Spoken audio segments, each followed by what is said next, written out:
Continuamos con la siguiente ponencia. Desde Ecuador, el doctor Ronald Patricio Vargas Córdoba, doctor en Medicina y Cirugía, en la Universidad Central del Ecuador, especialista en Gerencia y Planificación Estratégica en Salud, en la Universidad Técnica Particular de Loja, diploma superior en Desarrollo Local y Salud en la Universidad Técnica Particular de Loja, especialista en Cirugía General en la Universidad Central del Ecuador, magíster en Gerencia de Salud para el Desarrollo Local en la Universidad Técnica Particular de Loja, alta especialidad en Medicina Cirugía Bariátrica en la Universidad Nacional Autónoma de México y presidente del SAGE IES San Francisco. Siga, doctor. Gracias por la invitación, doctora Glorita, y todo su equipo, al comité organizador también por generar estos eventos de promoción de todos estos espacios de bioética y de investigación que son tan necesarios para el país.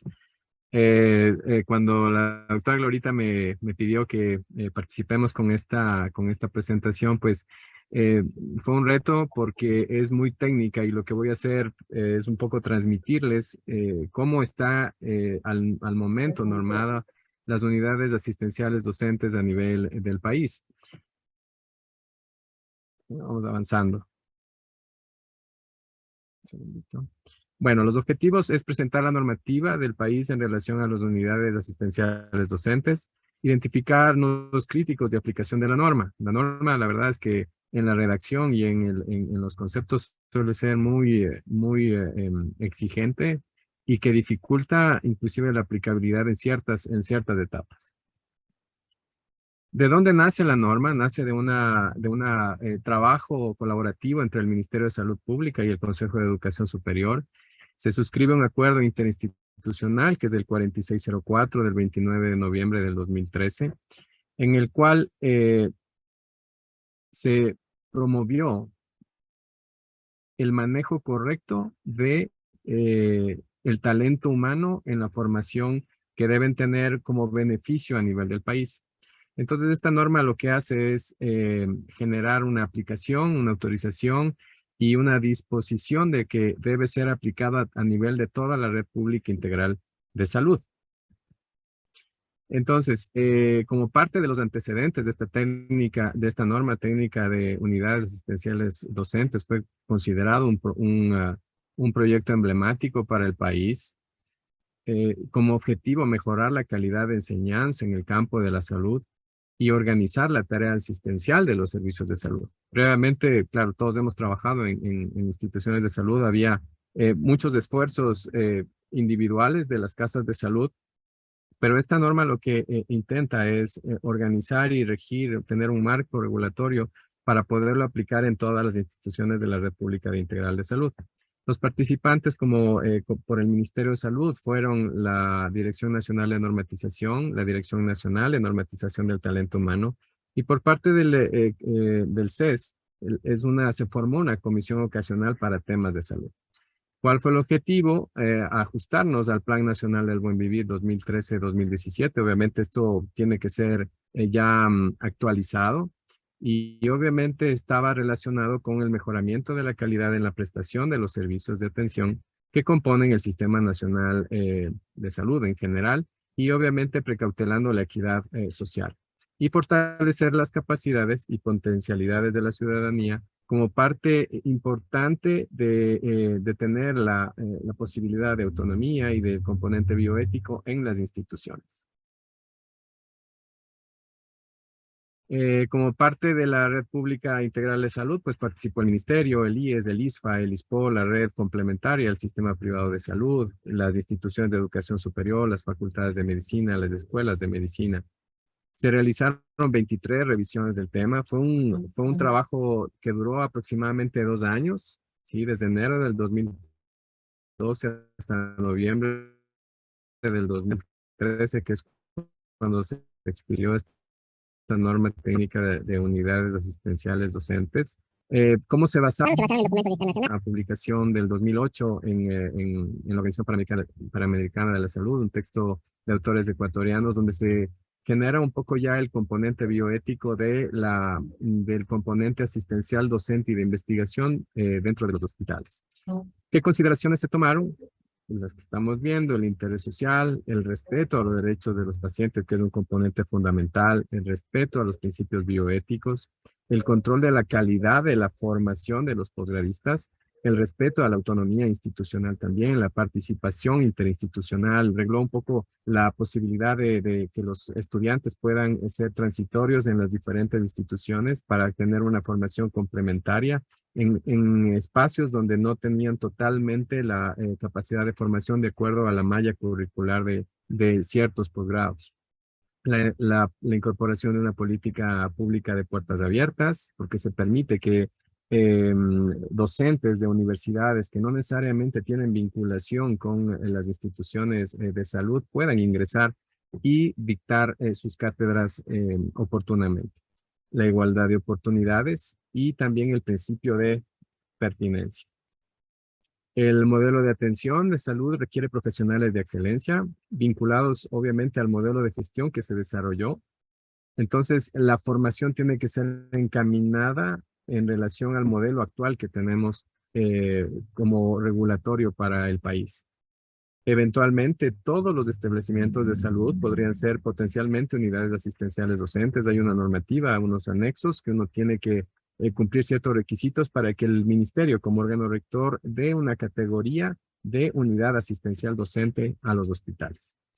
Entonces, el objetivo fue también formar y disponer de profesionales técnicos competentes para satisfacer las necesidades de salud de la población, generando un beneficio sobre la calidad de atención que reciben los usuarios de la Red Pública Integral de Salud y las demás instituciones del Sistema Nacional de Salud. Los antecedentes y justificación de este proyecto, ¿sí? Es que el modelo de atención integral de salud incorporó a la red pública y obviamente de esa manera se estableció un sistema de concertación entre el sector público y las instituciones de educación para generar la norma de unidades, técnica de unidades asistenciales docentes. Obviamente, las unidades asistenciales docentes facilitan el proceso de aprendizaje debido a que a su estructura son unidades que reciben un volumen importante de pacientes donde las diferentes especialidades y la gente que está en pregrado o internado rotativo tiene la posibilidad de tener este contacto con las diferentes patologías, con las más prevalentes a nivel del país. Disponen de planta física, los recursos asistenciales que tienen médicos, enfermeras, profesionales administrativos y obviamente la cartera de servicios que es distinta dependiendo del nivel en el que estemos desarrollando la actividad. Pero para esto, y creo que este es un punto que no se ha trabajado en las instituciones, al menos en la que conozco, que es el Hospital General San Francisco, se ha hecho muy poco, son los índices mínimos para una correcta relación entre alumno, camas, pacientes, indicadores sobre los docentes, indicadores para bibliotecas, indicadores de control de calidad, estructura en la parte de investigación. Obviamente hay instituciones que tienen potencialmente, inclusive organizativamente, muy claro este rol. Obviamente también los órganos de participación, entre otros. Pero es un camino que las instituciones que queremos hacer correctamente la docencia y la investigación tenemos que perseguir. Entonces, ¿cuáles son los requerimientos? Primero, que las labores docentes y de investigación en las unidades deben estar claramente definidas. Tienen que estar precisos cuál es el rol docente por una parte y el de investigación por otra parte. Si no, son independientes, pero a la vez se pueden complementar desde diferentes direcciones separadas para cumplir específicamente los roles a los que estos necesitan. La gestión de estas unidades está centrada en la asistencia, pero muy poco en la docencia y en la investigación. Creo que es lo que adolecemos muchas de las instituciones. Y es erróneo pensar que poseer una estructura física, cumplir algunas necesidades, sea suficiente para que un establecimiento sea considerado una unidad asistencial docente. No garantiza que la docencia que en ese sitio se realice alcance la excelencia exigible para una formación correcta en base a competencias de los diferentes actores.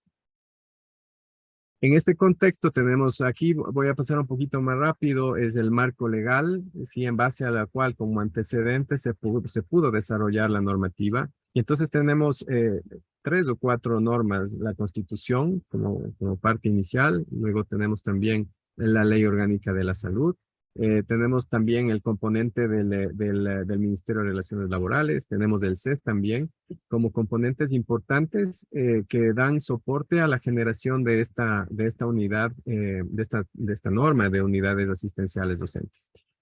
Como conocemos, el artículo 32 de la Constitución manda que la salud es un derecho que garantiza el Estado, cuya realización se vincula al ejercicio de otros derechos, entre ellos el derecho al agua, la alimentación, la educación, la cultura física, el trabajo, la seguridad social, los ambientes sanos y otros que sustentan el buen vivir. O sea, todas las esferas, ¿no? que componen el proceso de salud. Luego en la Constitución del 2008 también se sustenta el sistema de educación superior, en el artículo 350, en el 352, el sistema de educación superior estará integrado por todas las universidades, escuelas politécnicas, institutos superiores, tecnológicos, pedagógicos, pero esta es la parte importante, que sean públicas o particulares, no tendrán fines de lucro. Eso, al menos en la Constitución, está redactada así. Eh, También el 361 habla de la rectoría de la autoridad sanitaria. El 362 habla sobre la atención como un servicio público que se prestará a través de las diferentes entidades estatales, privadas, comunitarias y aquellas que ejerzan también medicina ancestral, alternativas y complementarias. Los seguros de salud, obviamente los servicios de salud tendrán calidad y calidez, garantizarán el consentimiento informado, que esto es fundamental, el acceso a la información, la confidencialidad de la información de todos los pacientes.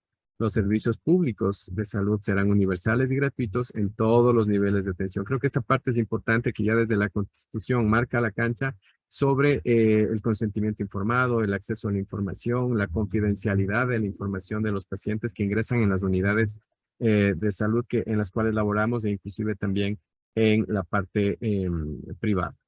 Estos otros son, en cambio, sobre la Ley Orgánica de la Salud, la LOES también, ¿cierto?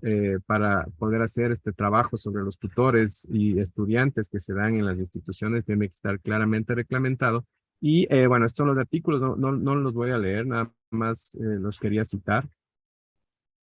Acá tenemos el 93, el 107 también, son parte de la normativa que sustentó la generación de la norma de las unidades asistenciales docentes.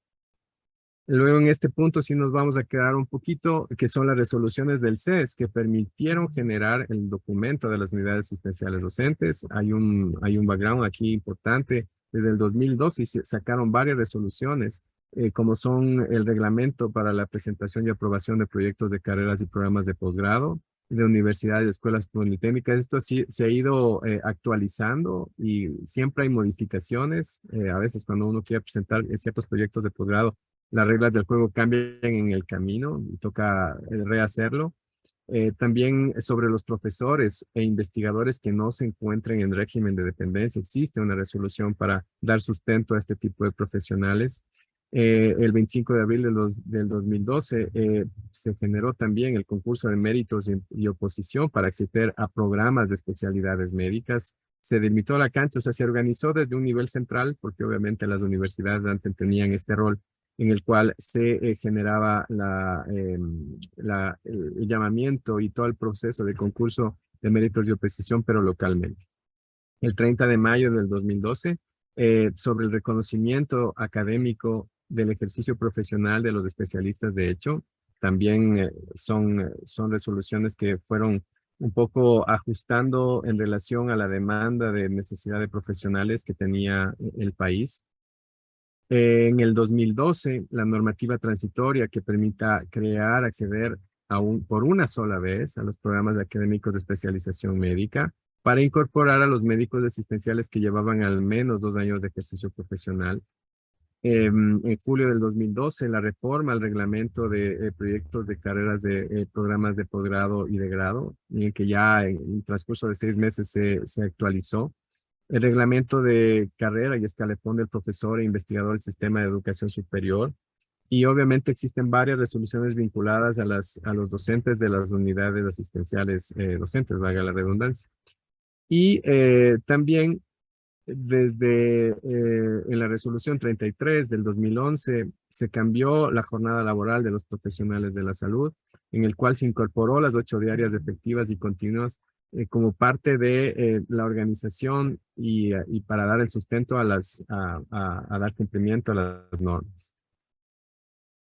Ahora, en las normas existe, claro, el reglamento de las jornadas especiales de trabajo y en el acuerdo ministerial 1849 del Ministerio de Salud Pública y del 10 de septiembre del 2012, o sea, ya prácticamente son 10 años. El artículo 8 menciona que el 20% de la jornada semanal de los profesionales de salud podrá ser utilizado para actividades tutoriales en el servicio de investigación científica, participación en comités, revisión de casos, actividades administrativas y serán debidamente autorizadas por las direcciones médicas de los hospitales. O sea, tenemos una base legal que nos permite poder tener estos espacios, aprovecharlos e impulsar el rol de la investigación y de la docencia y con indicadores, que creo que eso es la parte fundamental, medirnos, hay que medirnos y obviamente eso nos permitirá mejorar en el tiempo.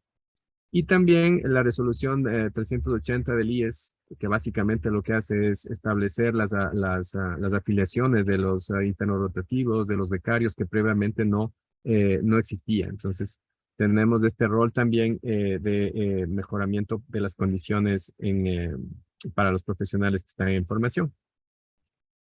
Esto en los antecedentes, en la justificación, en la parte del sustento de normatización, ¿sí? Las leyes que nos permitieron o que permitieron generar esta norma.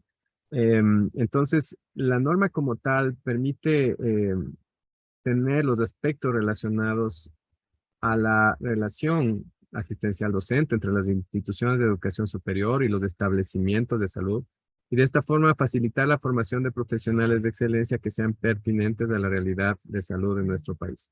Se oye muy bonito, creo que hay mucho para trabajar, creo que no debe quedar nada más en la generación del posgrado, creo que de las instituciones de educación superior debe haber más involucramiento con las unidades, dar seguimiento a la formación de los profesionales que se están generando en las unidades asistenciales docentes o en los hospitales, porque la verdad pocas unidades tienen la certificación como tal de una unidad asistencial docente. Es un proceso, hay que cumplir ciertas normas, ciertos documentos, ciertos requisitos para después poder tener esta categoría. ¿Cuál es el alcance de esta norma? Es de aplicación obligatoria en todos los establecimientos de la Red Pública Integral de Salud, en la red complementaria y en todos los prestadores del Sistema Nacional de Salud y en todas las instituciones de educación superior. El licenciamiento, esta es la parte importante, para obtener el permiso de funcionamiento de las unidades asistenciales docentes será ejecutado por la Autoridad Sanitaria Nacional, el Ministerio, a través de su estructura desconcentrada, o sea, con las regionales. Aquí existen varias definiciones de cuáles son los términos en los cuales se aplican y básicamente, bueno, vamos a tener los especialistas, vamos a tener los diferentes tipos de estudiantes, obviamente el paciente, habrá un plan de mejoramiento asistencial docente, la práctica formativa en salud. Ahí se delimita y se da como conceptos qué rol van a cumplir estos diferentes profesionales y qué rol van a tener, por ejemplo, los comités de coordinación asistencial docente, COMCAD, saber cuál es la capacidad formativa asistencial docente. Existe un trabajo, la verdad, intenso, previo para la generación de este documento. Ya en el contexto bioético, dentro de la norma existen los derechos del paciente, y en esta parte está el consentimiento informado, y claro, existe dentro de esta norma que las unidades asistenciales docentes deberán informar a cada paciente sobre la práctica clínica docente que se realice en esta unidad. Creo que es algo que hay que fortalecer en mi hospital, lo cito, desconozco del resto de instituciones, pero creo que es una parte que nos toca mejorar como institución, como hospital y como unidad asistencial docente que queremos llegar a aquello. Estamos en el proceso de hacer el licenciamiento. El paciente autorizará su participación en esa práctica mediante la fórmula de consentimiento informado para la docencia de la institución que firmarán, aunque en el documento dice firman, los pacientes al ingreso. Durante las actividades docentes en consulta externa, el docente responsable deberá solicitar el consentimiento del paciente para que los estudiantes de un curso participen en las actividades docentes asistenciales. Se deberá utilizar la figura de consentimiento o el asentimiento informado en el caso de niños y adolescentes. Es muy puntual también, en el caso de los menores de edad y personas con discapacidad mental, el consentimiento informado lo deberá suscribir el representante o el tutor legal según lo establezca el Código Civil ecuatoriano. Entonces tenemos dentro de los derechos del paciente el consentimiento informado, luego la parte ética, la autodeterminación, la dignidad y la igualdad. ¿Sí? En la parte ética, dentro de esta actividad docente, los profesores y estudiantes deberán respetar y fomentar el ejercicio de los derechos de los pacientes, guardando el secreto profesional, de acuerdo con los principios de bioética y la normativa aplicable a los profesionales del área correspondiente. La autodeterminación que se hablaba previamente, el paciente tiene derecho a negarse a participar en una investigación o enseñanza de las carreras en salud, tiene esa capacidad de decir y de decidir quién está a cargo de su tratamiento. La parte de la dignidad del paciente debe ser respetada en todo momento del proceso de atención médica y enseñanza de las carreras en áreas de la salud. La igualdad, todos los pacientes son iguales y tienen derecho a beneficiarse de la atención en salud sin discriminación alguna. En la norma está claramente definido esto, pero también a pesar de aquello tenemos inconvenientes. ¿Sí? En el plan de prácticas formativas que forma parte de este documento, se trata de integrar la formación académica con la prestación del servicio de salud. Obviamente con un objetivo clarísimo que es generar competencias, capacidades y nuevos conocimientos en los estudiantes y docentes en los programas de salud que se encuentran en formación. Todo esto dentro de un marco que recalca el respeto de los derechos del paciente y la calidad de la atención y el ejercicio profesional autónomo, responsable y ético de la profesión. Responsabilidades de los estudiantes. El estudiante de pregrado y posgrado es un estudiante y no reemplaza a un profesional ya formado. Por suerte ahora tenemos esta circunstancia que casi en la mayoría de hospitales hay de las especialidades básicas, podría decir, profesionales prácticamente las 24 horas del día, los 7 días de la semana. Circunstancia que es un beneficio para la calidad de atención de los pacientes que acuden a las instituciones. La responsabilidad del profesional médico es competencia de los médicos especialistas, esto también está claro. Los establecimientos de salud deberán garantizar un número adecuado de profesionales especialistas ya formados que cubran sus propias necesidades asistenciales. ¿Esto qué quiere decir? No depender también de los médicos que están en formación.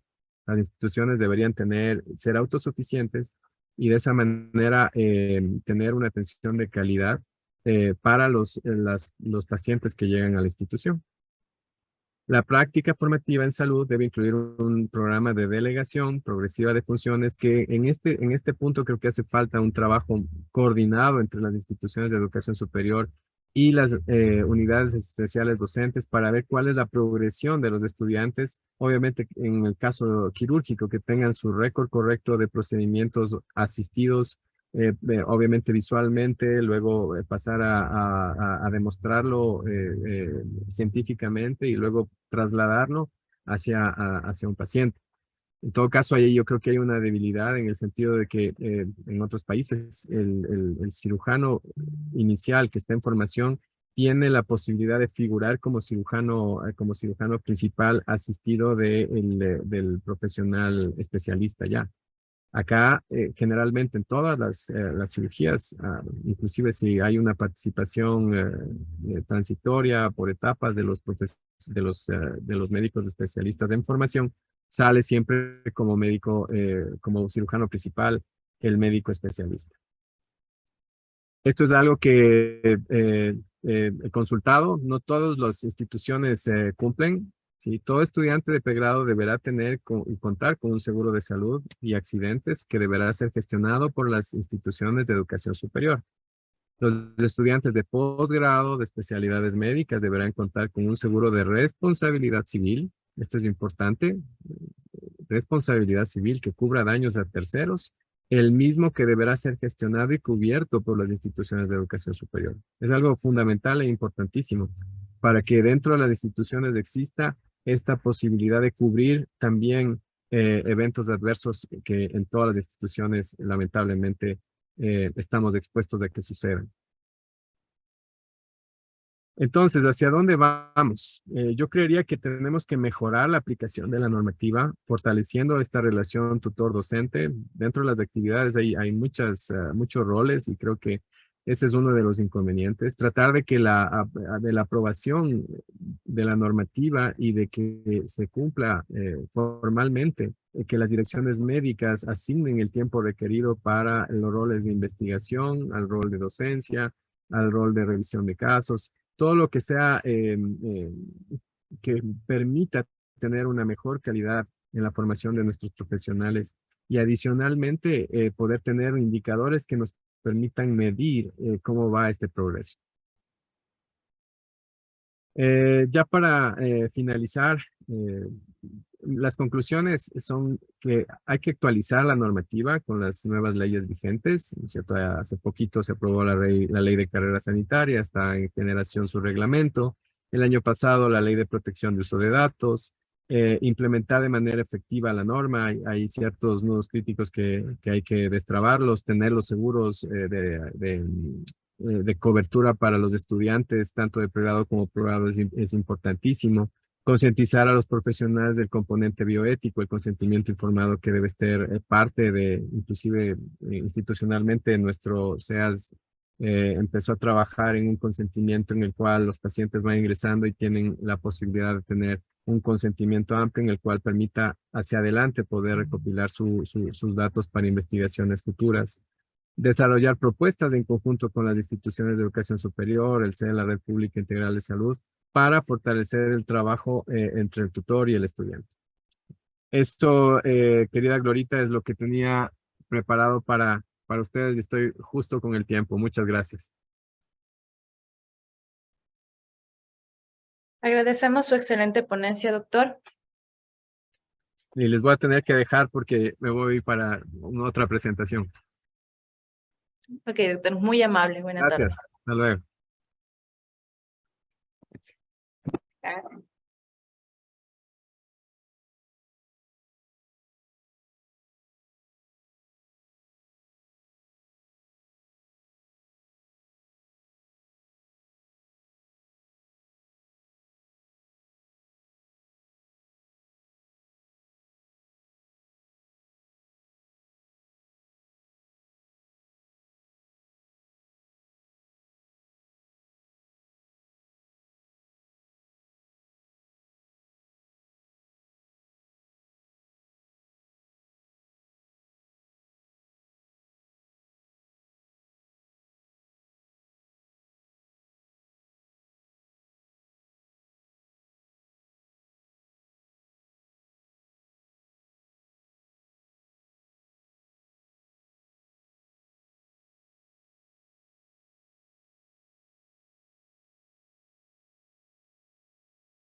Continuamos con las presentaciones. Recibimos al doctor Wilson Ricardo Cañizares Fuentes, desde Ecuador, doctor en Medicina y Cirugía, Universidad Central del Ecuador. Un doctorado en Ciencias de la Salud en la Universidad Mayor San Marcos de Lima, Perú. Especialista en Investigación y Administración en Salud en la Universidad Central del Ecuador. Magíster en Educación Superior en la Universidad de Especialistas en Proyectos de Desarrollo Educativos y Sociales en la Universidad de Guayaquil. Diplomado en Métodos de Intermedios en Epidemiología y Estadística aplicada en la epidemiología. Diplomado Superior en Planificación Estratégica en Salud. Presidente del SEIJ, Universidad Católica de Guayaquil. Adelante, doctor. Bien, buenas tardes con todos. Primero, como había anunciado, pedirles disculpas por el tono de mi voz. Estoy con una congestión y estoy con este tipo de voz. Bien, voy a hacer la presentación que se refiere a bioética e investigación en sistemas de salud. Esto es el temario. Vamos a tratar sobre algunas definiciones para precisar cómo entendemos y abordamos los conceptos que vamos a manejar acá. El tema de bioética en salud pública, el sistema de salud y su rol, la bioética y toma de decisiones en salud pública, el caso COVID-19 en Ecuador, y conclusiones y recomendaciones. Eso es lo que vamos a tratar. Bien, entonces, así entendemos a la salud pública, ¿no?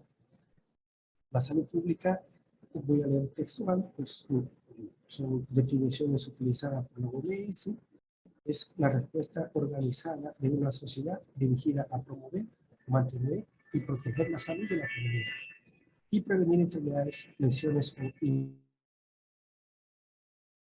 según la OMS, definición que compartí.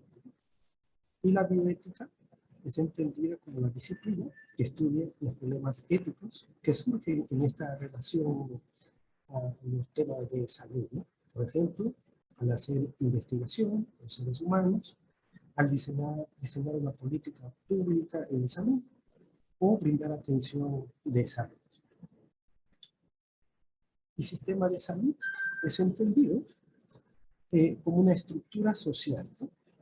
Este término creo que para mí es importante que quede claro, es una estructura social, es un elemento social que está constituido por un conjunto de personas, instituciones y acciones destinadas a mantener y mejorar la salud de la población.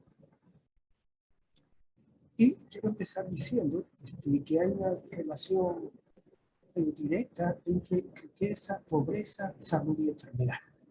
Ya se viene hablando desde hace algún tiempo el código postal, es decir, así como se habla del código genético que puede marcar a las personas, se habla del código postal que está relacionado con las condiciones de salud, de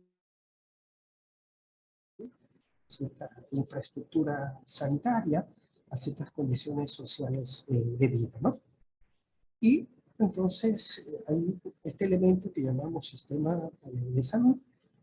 Cuando este sistema, este instrumento que tienen las sociedades no funciona adecuadamente, entonces implica un mayor temas de inequidad, de exclusión, de poco acceso a la atención de salud, que es uno de las funciones del sistema de salud.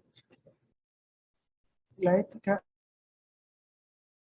los principios y normas para guiar la práctica de la salud pública y como un proceso para encontrar, analizar y resolver los problemas éticos inherentes a la práctica de la salud pública.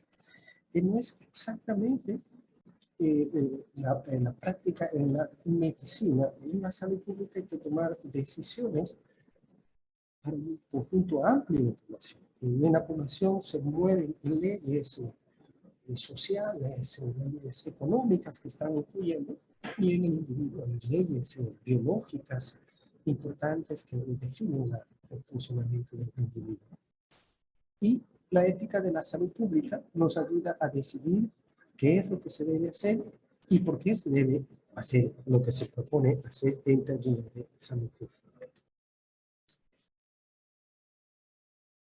He ido precisando que hay una diferencia entre la medicina, implica conceptos como equidad, solidaridad, bien común, universalidad, equidad, solidaridad, son principios que marcan la salud pública, ¿no? Y su vinculación con la ética, ¿no? Es decir, más allá de una racionalidad política, se necesita una racionalidad ética en relación a cómo logramos que todas las personas tengan acceso a atención de salud vía este instrumento que hemos dicho que es el sistema de salud. Pero hay una determinación social y política y económica de los sistemas de salud. No todos los países tienen un sistema de salud, pero cada uno ha ido estructurando su sistema de salud de acuerdo a sus tradiciones, a su modelo de desarrollo, a su estado social y económico, como país en términos sociales, económicos y culturales. Y lo entendemos así, ¿no? Estas determinantes sociales, políticas, culturales, ¿no? Influyen en esas necesidades de la población. La población tiene unas necesidades. Esas necesidades van a influir sobre el tipo, el desempeño del sistema de salud, así como los determinantes sociales, políticos y culturales, que es la clave acá. A ratos es más determinante estos aspectos políticos, económicos, en el funcionamiento del sistema de salud que las mismas necesidades de la población. El objetivo de este instrumento social es garantizar que se cumpla con el derecho a atención de salud de toda la población.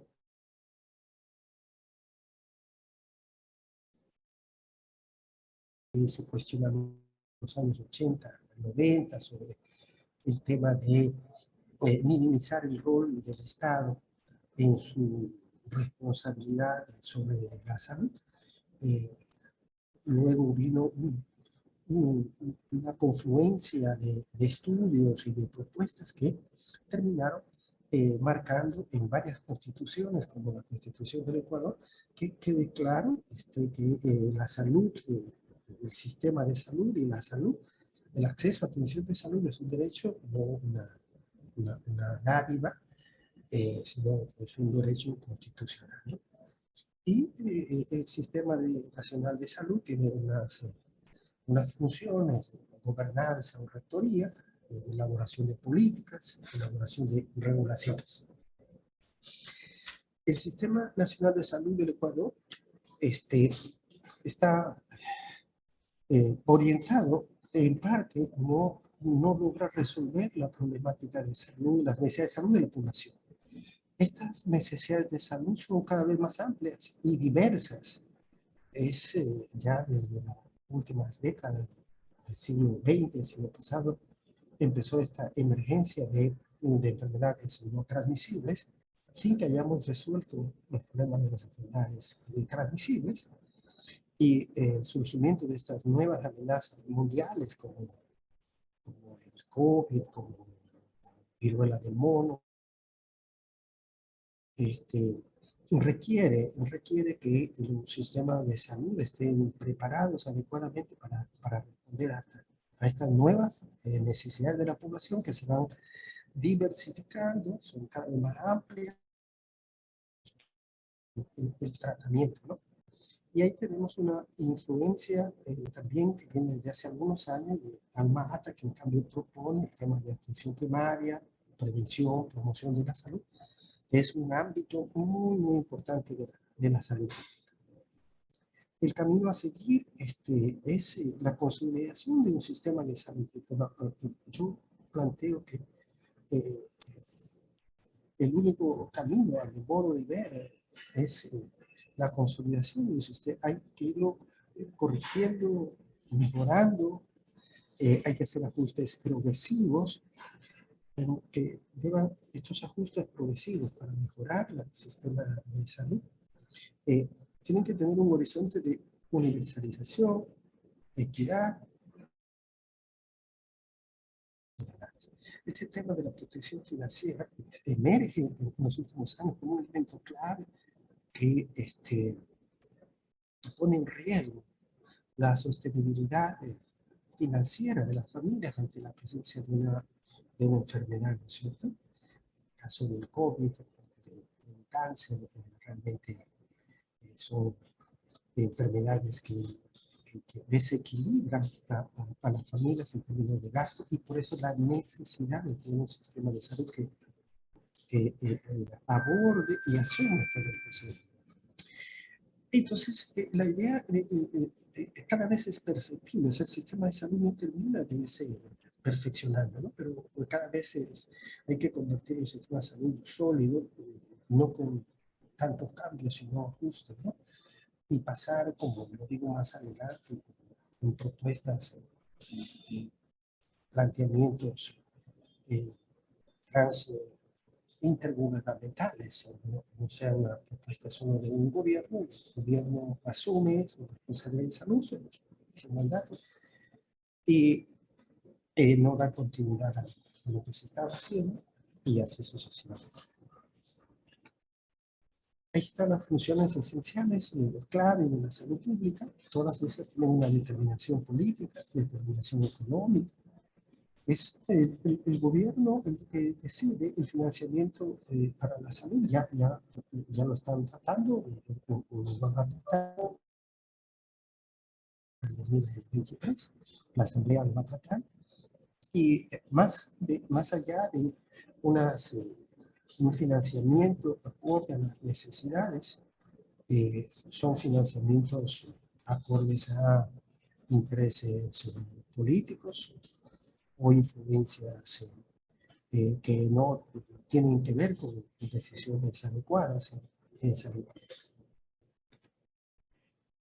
He traído estos artículos de la Constitución, como en la Constitución del 2008 ya quedó expresamente el tema de que la salud es un derecho que garantiza el Estado, y lo tiene que garantizar porque es el que recauda los presupuestos.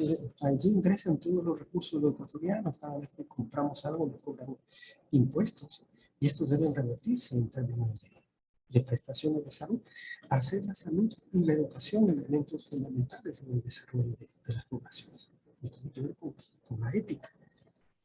El Sistema Nacional de Salud comprenderá, miren esta otra definición por parte de la Constitución, comprenderá las instituciones, programas, políticas y recursos, acciones y actores en salud, y garantizará promoción, prevención, recuperación y rehabilitación en todos los niveles de la red de atención de salud, ¿cierto?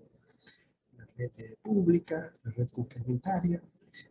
Deben darse estas, no solo es el tema de la curación, sino cuando abordamos el tema de la prevención, de la promoción, allí, en mi modo de ver, nos falta construir una mejor evidencia científica, que cada país vaya construyendo, elaborando evidencia científica alrededor del impacto adecuado de ciertos programas en relación a prevención y promoción de la salud. Hay programas que han funcionado y que luego uno no entiende, de prevención uno no entiende cómo luego desaparece. Un ejemplo podría ser el tema en la costa, el tema de la prevención y el control del dengue, ¿no? En el año 2020 tuvimos un brote amplio, importante de dengue, que se solapó con el tema del COVID. Y que los servicios públicos estatales de salud serán universales y gratuitos en todos los niveles de atención. La gratuidad entendida no como que no cuesta nada, ¿no? Si nos está costando a nosotros, tenemos impuestos, tenemos riqueza nacional que vende petróleo, etcétera, etcétera, y que debe ingresar y debe revertirse en acciones sociales. ¿Qué se espera de un sistema de salud? Resultados esperados. Esto de protección financiera es clave y por tanto debe aumentar el financiamiento público. Hay datos que demuestran que el gasto del bolsillo es alto, alrededor del 40%, no ha reducido en los últimos tiempos. Es probable, no he visto los últimos datos, que ya ha incrementado, se había un 40%, lo cual para familias de escasos recursos es un problema grave y aumenta la inequidad, aumenta la exclusión, aumenta la pobreza, etc. Y tiene que demostrar impacto en la salud de la población, ¿no? Aumentando el acceso universal a atención de salud, disminuyendo algunos, mejorando, diríamos mejor, algunos indicadores, ¿no? Indicadores sanitarios, mortalidad materna, mortalidad infantil, que en unos casos sí disminuyen, pero comparativamente van disminuyendo muy lentamente en comparación con otros países, y en otros casos no disminuye y se mantiene. Como por ejemplo, la desnutrición en niños es alrededor del 24-25%. Niños menores de 5 años con desnutrición. Ese indicador no ha disminuido, a pesar de que han habido una serie de programas, de políticas que no han dado el, el impacto deseado. Y para allá va mi propuesta acá de que se necesita construir una tradición, una cultura de rendición de cuentas, de evaluación, de impacto, de la forma de tomar las decisiones en salud pública, ¿no? Es diferente una decisión sobre un paciente, no estoy diciendo que sea menos o más importante, es diferente a tomar una decisión respecto a si se va a hacer medidas preventivas contra el dengue o no, si se dan los suplementos necesarios para la protección con una vacuna o no, ¿verdad? Y deberían controlar adecuadamente las epidemias. Es un poco complicado evitar que ocurran las epidemias, sí se puede, pero lo que no debería pasar es que no podamos reaccionar adecuadamente ante las epidemias, ¿no? Un adecuado funcionamiento, impactos, mejorando la salud de la población y protección económica de la población, de tal forma que la enfermedad no se convierta en una catástrofe financiera, catástrofe económica.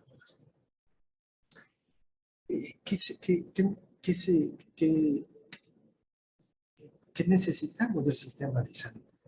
Que se adecue al perfil epidemiológico de la población. Como he dicho ya, hay una presencia desde hace algunos años entre causas de enfermedad y causas de muerte. Nosotros hemos hecho un estudio hace unos 2 años, el ejemplo de Guayaquil, en donde ya dentro de las 10 primeras causas de muerte están las no transmisibles. Hay un envejecimiento de la población, pero los servicios de salud, el sistema de salud, que no solamente es la atención hospitalaria, sino la atención de primer nivel, la articulación con acciones del municipio, etcétera, eso no han cambiado, no ha cambiado el enfoque. Por ejemplo, en Guayaquil, por más que se insiste en el tema de la arborización, de senderos, de ciclorrutas, hay una preferencia por avenidas grandes y no hay ese enfoque desde la ciudad, desde la administración de la ciudad, para responder a estas necesidades del nuevo perfil epidemiológico, ¿no? Y obviamente surgen emergencias de nuevos peligros para la salud, lo que insistir en el tema del COVID y otras patologías que vienen con nuevos agentes infecciosos. Y la importancia del enfoque de una sola salud, en donde, como ocurrió ahora en el COVID, ¿no? Una respuesta de varios sectores académicos, científicos, ¿no?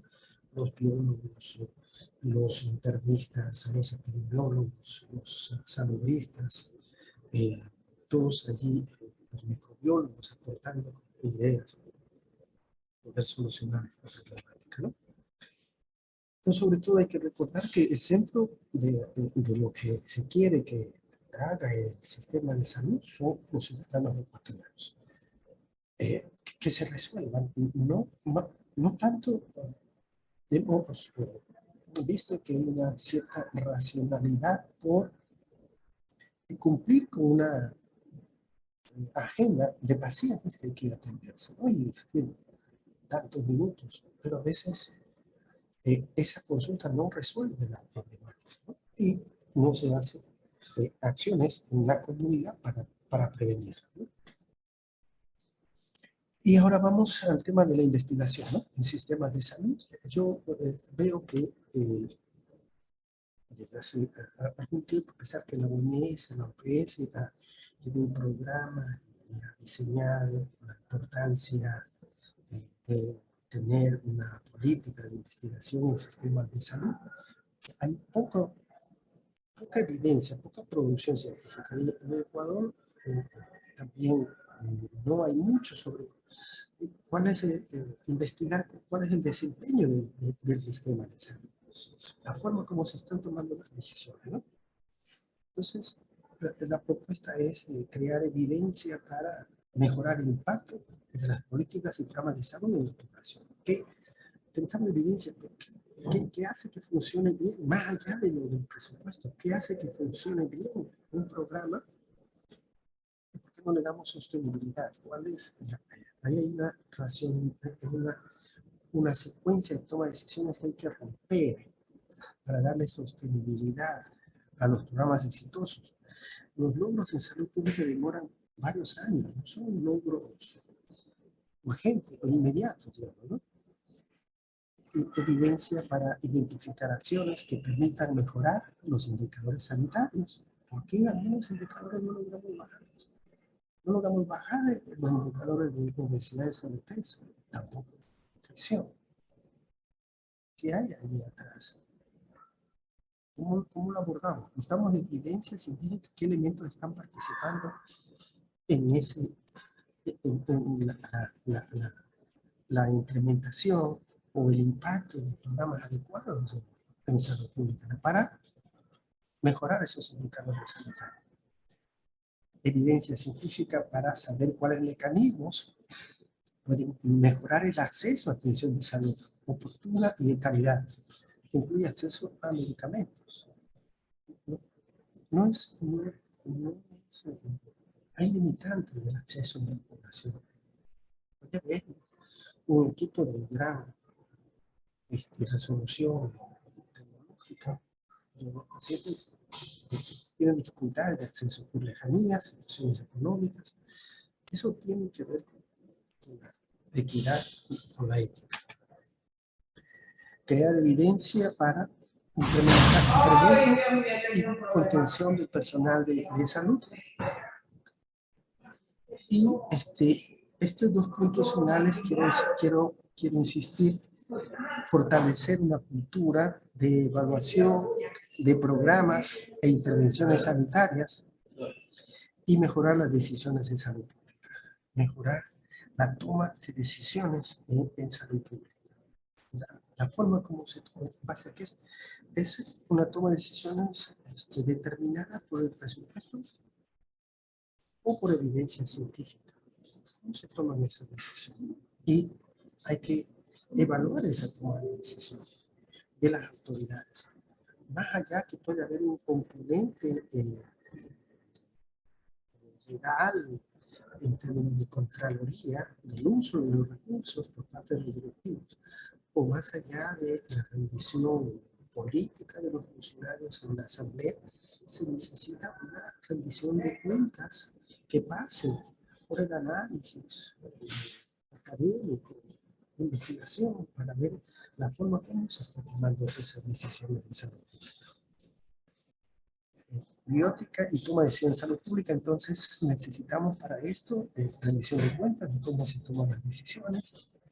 Pensamos que hay una débil rectoría que no permite conducir al sistema en su totalidad, y también no facilita el acceso a información y, peor aún, el acceso a cómo y por qué se tomaron esas decisiones, ¿verdad?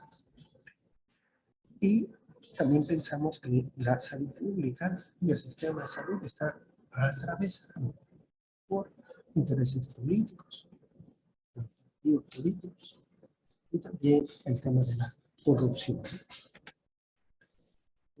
El caso de COVID-19 en Ecuador, ¿verdad? Se dio el peor escenario, ¿no? Ya se venía con brechas del sistema de salud, ya se venía arrastrando. Nosotros, a propósito del terremoto de Pedernales, hicimos una investigación y ya habíamos indicado, estado como publicado, que incluso antes del terremoto, igual que ahora del COVID, había esas brechas del sistema de salud que no pudo responder ante el terremoto. O sea, más allá de que obviamente un terremoto destruye, desorganiza la atención de salud, pero sí, el enfoque es hacia la atención primaria y si hay prioridad en una toma de decisiones, se corrige más rápidamente. Ahí está el ejemplo del caso de la diferencia entre Chile y Haití, por ejemplo, ¿no? Pasaron por un terremoto de igualdad de condiciones, ¿no? Entonces, ya había brechas del sistema de salud, pero también ya había una mala salud. Hay muchas comorbilidades, muchos temas de obesidad, de sobrepeso, de diabetes, de problemas cardiovasculares, que ya lo tiene la población y que significó un aumento de la vulnerabilidad, un aumento del riesgo de internación y de morir por el COVID, ¿no? Y con los estudiantes hemos hecho ese análisis, vemos la letalidad, la tasa de letalidad, que me parece un buen indicador para medir el sistema de salud. Entonces, vemos como países como Corea, como Japón, como Uruguay, acá, la tasa de letalidad menor que la tasa de letalidad en Ecuador. El mismo virus. ¿Qué es lo que le hizo diferente? Es la solidez del sistema de salud a nuestra forma de entender. Ahí está, así estaba nuestro país. De acuerdo a la OMS, se señala de que por cada 1000 habitantes debe haber entre 2.7 a 3 camas por cada 1000 habitantes. Ecuador, la epidemia está en 1.5, Corea 13.4, Corea del Sur 11.5, China es un caso aparte, ya sabemos que su decisión de COVID-0 no está funcionando, habría que ver cómo se toman justo lo que estoy planteando, de esa forma de tomar las decisiones más conducidas por la política que por la evidencia científica. Aquí está en el año 2020, este es Guayaquil, para los que no conozcan, este es Guayaquil, este es la isla Santana, este es el río Guayas, este es Durán, esta es la Puntilla, zona de mejores condiciones de vida, y donde hay una mayor concentración de casos de COVID. Aquí está el famoso código postal, ¿no? Esta es una área de neoformación, ¿no es cierto? El tema de Monte Sinaí, todas las áreas norte de Guayaquil, los marginales, donde está más pintado. Acá están los suburbios, ¿ya? Acá están los pasmos. Esto, tenemos un mapa con la epidemia de cólera en el año 93-94. Y claro, no existían estas zonas de Monte Sinaí, las nuevas formaciones, pero sí existían los suburbios y demás, ¿no? Entonces, esa epidemia de cólera afectó al suburbio, a las áreas marginales. Allí donde no hay un acceso a atención de salud, donde las condiciones de vida aumentan el riesgo de enfermarse o la probabilidad de no recibir atención adecuada de salud. Entonces, consideramos que hay que mejorar las decisiones en la gestión en salud pública y en los sistemas de salud. este de acá. Ya estoy terminando. Algunas ideas que pueden ser útiles, ¿no? No venimos acá, pretendemos simplemente análisis, reflexiones que estamos haciendo alrededor de eso. Pero una de las cosas fundamentales, vemos que necesitamos los cuadros técnicos con experiencia y solvencia. Y cuadros técnicos comprometidos también, no solo la solvencia técnica, sino comprometidos con la salud pública, con la población. El tema de zapatero a tus zapatos no solo se trata de racionalidad administrativa o metas de los políticos, ¿no es cierto? Necesitamos gente que aporte. En Perú se habla de la importancia del rol de los ministros de salud, ¿cierto?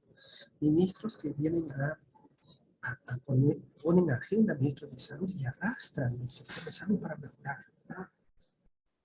Y hay otros en los que se avanza poco, o incluso hay retroceso, ¿no? He visto en la pandemia de COVID.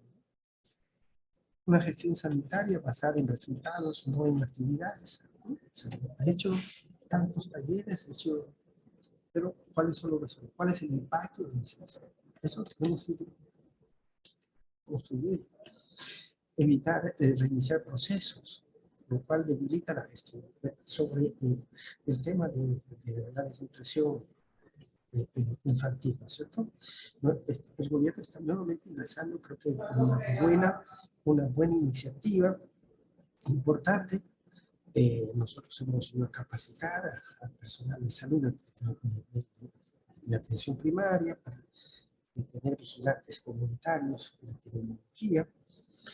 Y la realidad nos demuestra que esta es otra entrada de las varias que han habido anteriormente, ¿no? Que empieza muy bien y luego hay la sostenibilidad, creo que es clave.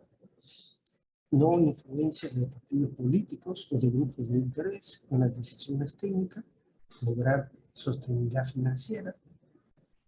Se hablaba de incrementarse en el punto 5 el 0.5 del PIB cada año hasta llegar por lo menos 5% del Producto Interno Bruto del PIB, ¿no? La OMS se plantea que para que un sistema de salud funcione adecuadamente, los países deben invertir alrededor del 6% del Producto Interno Bruto en acciones de salud. Hay que reorientar las acciones más hacia la prevención y tener resultados verificados, ¿no? Verificados, que constaten, que se analicen, incluso con comisiones independientes externas de los resultados de los programas de salud, ¿no? Y ponernos metas intergubernamentales y metas municipales y parroquiales. El tema de la salud tiene que ver con el entorno de las personas. Y no solamente es la provisión de atención a los enfermos. Entonces, tiene que ver con condiciones de vida, con crear espacios para que haya menos riesgo de contraer enfermedades, especialmente las no transmisibles. Hay que ponerse metas municipales y parroquiales. ¿Hacia dónde va Guayaquil, por ejemplo? ¿En qué debería convertirse en los próximos años? Con más espacios verdes, más seguros. Bien, y con este término, fortalecer la investigación en salud pública. He dicho que hace falta más salud pública, investigación en salud pública. Por lo tanto, crear más evidencia científica en el desempeño del sistema de salud, ¿no? Se desempeña bien, que si resuelve la problemática.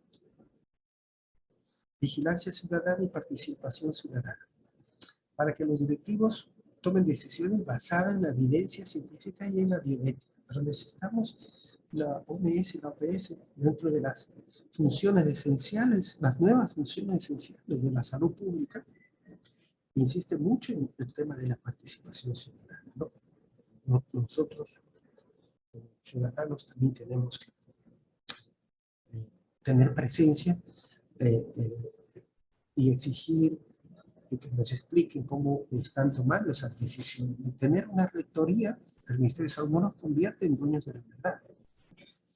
Y creemos que puede funcionar el hecho de formar comisiones o comités consultivos, integrando la academia, el gremio, las sociedades científicas, las organizaciones ciudadanas, ¿no? O sea, esas normativas, la construcción de políticas tiene que ser un poco más amplia, consensuada, no solo convocar para informar lo que se han hecho y que la gente se cumple con informarles, pero eso no es buscar consenso ni participación de la ciudadanía. Bien, hasta aquí mi presentación. Quiero agradecerles. Si hubiera alguna pregunta, voy a dejar de compartir, ¿no? Agradecemos su excelente ponencia, doctor Ricardo Cañizares. Muy amable. Gracias. Gracias. Buena tarde, doctor.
Buenas tardes con todos los participantes de este congreso.